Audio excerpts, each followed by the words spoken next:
Now that we're moving into implicit differentiation, we have x's, but we also have y's, which are functions of x. So it's not just that this is a number, it's another variable that depends on x. Maybe x is an age input and y is your height as you're growing over the course of your life. But in some way, somehow, our y variable here is not a number, it's a function of x.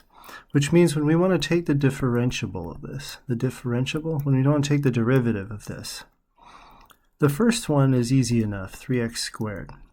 That's just a power rule.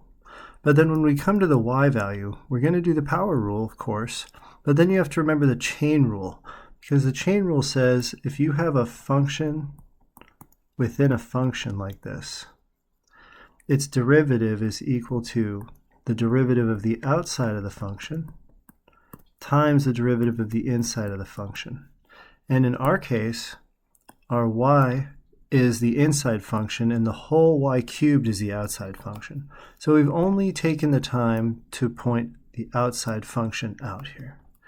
And we want to make sure that we include dy dx, which is the derivative of y with respect to x. And that's what we're doing here. See the dx?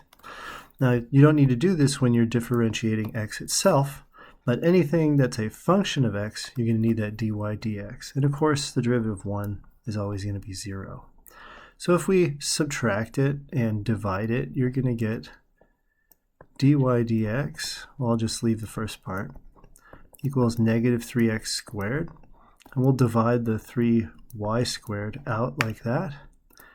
And that's your answer. So the 3's will cancel, and we're going to get negative x over y. And you can write it like this if you like, squared.